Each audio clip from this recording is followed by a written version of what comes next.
The close relationship between Her Majesty and her youngest son's wife has been well known since the couple married in June 1999, particularly following Prince Harry and Meghan Markle's break from senior royal duties last year. Sophie, Countess of Wessex, has increasingly adopted a more prominent role in shouldering royal responsibilities, but the pair's relationship goes beyond the confines of fulfilling duties for the good of the monarchy. They also share various hobbies and interests which may encourage the Queen to lean on Sophie as she takes time to rest in Windsor, just 11 miles from the Wessex's Surrey estate at Bagshot Park. Richard Kay, veteran royal reporter and editor-at-large for the Daily Mail, said, "The Queen and the Countess also share a fascination with military history. Sophie loves listening to the Queen talk about great historical events." He added that the pair are sometimes gone for hours, poring over ancient documents in the royal archives, which are kept at Windsor Castle. When Sophie visited the World War I and World War II battlefields and cemeteries in France, she told the Queen all about what she had seen and what she felt. Mr. Kay also touched how Sophie Wessex's kinship with the Queen may be related to the death of the Queen's sister, Princess Margaret, nearly 2 decades ago. The Queen and her younger sister had a close relationship, and her passing coincided with the death of the Queen Mother just weeks later.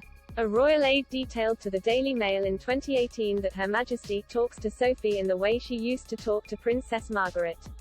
Sophie has filled a terrible gap in the Queen's life that was left when her sister and the Queen Mother died in 2002. Another aide said, "She is like another daughter to Her Majesty, they are that close." Sophie became a similar support for the Queen following the death of her beloved husband, Prince Philip, in April this year. Royal expert Duncan Larkham explained that Sophie would travel to Windsor every few days and most weekends to spend socially distanced time with Her Majesty. If unable to make the trip, she calls her mother-in-law at least once a day. Sophie, as well as providing the Queen with emotional support during difficult periods, has increasingly taken on the practical burdens of life as a senior royal. Sophie has a well-established track record of public and advocacy work, most recently appearing at an event for the women's charity, Well-Being of Women, of which Sophie is patron. She spoke candidly about menopause, which she attributed to having a tragic impact on how women operate in the workplace. She addressed a virtual conference earlier this month, saying, "To think that women are having to leave the workplace because of this is tragic. We are fabulous in our 40s, we are even more fabulous in our 50s, 60s and 70s, and we need to celebrate that and keep those opportunities going for women." In September, the Countess of Wessex said that she was thrilled to take on royal patronage of Oscar International, a Mumbai-based foundation that facilitates access to education for children from underprivileged backgrounds.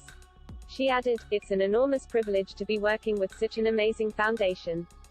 My visit to India was so important to see where you're actually working with the boys and the girls and to see the working conditions and also the living conditions.